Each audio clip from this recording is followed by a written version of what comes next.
আসসালামু আলাইকুম। প্রোগ্রামিং এ মাঝে, মাঝে আমাদের এমন ডেটা টাইপের প্রয়োজন হয় যেটা শুধুমাত্র ২ ধরনের ভ্যালু হোল্ড করতে পারবে।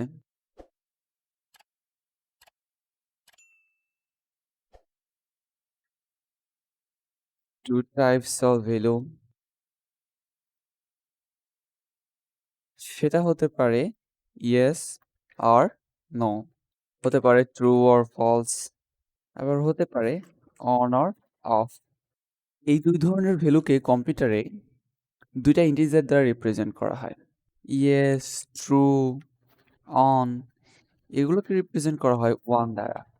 আবার নো, ফলস, অফ এগুলোকে রিপ্রেজেন্ট করা হয় 0 দ্বারা।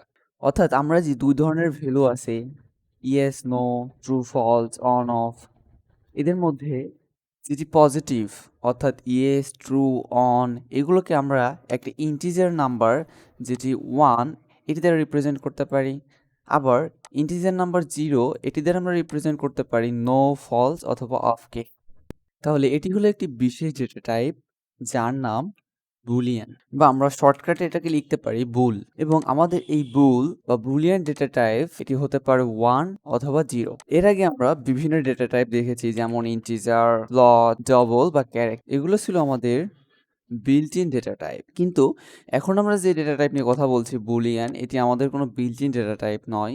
তাই এই ডেটা টাইপ ইউজ করার জন্য আমাদের নতুন একটি হেডার ফাইল অ্যাড করতে হবে। সো আমরা এখানে একটি নতুন হেডার ফাইল অ্যাড করে নেব। সেই হেডার ফাইলটির নাম হলো stdbool.h। এখন আমি চাইলে এই বুলিয়ান ডেটা টাইপ ইউজ করে যে কোনো ভেরিয়েবল ডিক্লেয়ার করতে পারি। এর জন্য আমাদের ফার্স্টে লিখতে হবে বুল কিওয়ার্ডটি, যেটি রিপ্রেজেন্ট করবে যে এটি বুলিয়ান ডেটা টাইপ। দেন আমরা ভেরিয়েবলের একটা নাম দিব, সাপোজ এখানে আমি দিচ্ছি ইসমেইল, অ্যান্ড এটার মধ্যে আমরা 0 অথবা 1 দিতে পারি।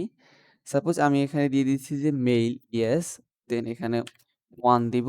এখন এই ভ্যালুটিকে যদি আমি প্রিন্ট করতে চাই, তাহলে এখানে ফরম্যাট স্পেসিফায়ার হিসেবে আমাদের ইউজ করতে হবে %d। কারণ একটু আগে বলেছিলাম যে ইয়েস, নো, ট্রু, ফলস এই যে 2 টাইপের ভ্যালু, এটাকে 2 টা ইন্টিজার দ্বারা রিপ্রেজেন্ট করা হয়, একটা 1 আর একটা 0। সো এখানে আমরা %d দিব। এরপর আমি একটি নিউ লাইন নিয়ে নিচ্ছি, and then comma variable name is mail লাস্টে সেমিকোলন। এবারে প্রোগ্রামটা আমরা রান করি, আমাদের আউটপুট আসবে 1, কারণ আমরা বুলিয়ান টাইপের যে ভেরিয়েবলটি নিয়েছি ইজ মেইল, এটির মধ্যে আমরা 1 ইনিশিয়ালাইজ করি। এখন আমরা ভেরিয়েবলটি একটু চেঞ্জ করে এটির নাম দিব রেজাল্ট।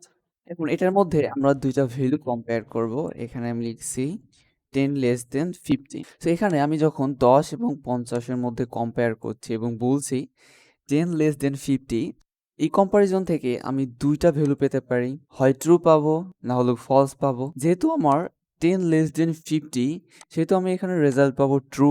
অ্যান্ড আমরা আগেই দেখেছি যে ট্রু রিপ্রেজেন্ট করে 1 এবং ফলস রিপ্রেজেন্ট করে 0 দ্বারা। সো এখন আমি এখানে প্রিন্টের মধ্যে যদি রেজাল্ট প্রিন্ট করি, তাহলে আমরা আউটপুটে পাবো 1।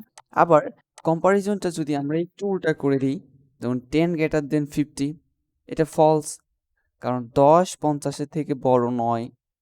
তাই প্রোগ্রামটি রান করলে আমরা আউটপুট পাবো 0। ঠিক একইভাবে এটিকে আমরা চাইলে আরও একটু বড় করে লিখতে পারি, যেমন আমি একটি ভেরিয়েবল নিলাম n, যেটির মধ্যে 10 দিলাম, আবার একটি ভেরিয়েবল নিলাম m, যেটির মধ্যে 50 দিলাম। এখন আমি চাইলে এই 2টা ভেরিয়েবলের মধ্যে কম্পেয়ার করতে পারি n, m। সো n এর ভ্যালু আমার 10, m এর ভ্যালু 50। এবার n গ্রেটার দেন m, এটিও ফলস হচ্ছে।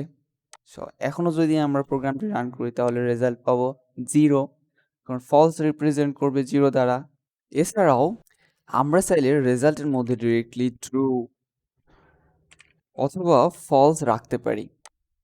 যেমন আমি যদি এখানে ট্রু রাখি, যেমন রেজাল্ট হবে ট্রু, এবং আমি যদি এখন রেজাল্টকে প্রিন্ট করি, তাহলে কিন্তু আমার এই ট্রু রিপ্রেজেন্ট করবে 1 দ্বারা, অ্যান্ড আউটপুটও আসবে 1। আবার এখানে যদি আমি ফলস দিই, তাহলে আমার আউটপুট আসবে 0। তাহলে এই ছিল আমাদের বুলিয়ান ডেটা টাইপ। আর ধন্যবাদ সাথে থাকার জন্য। লাইক, কমেন্ট, সাবস্ক্রাইব করতে ভুলবেন না। আসসালামু আলাইকুম।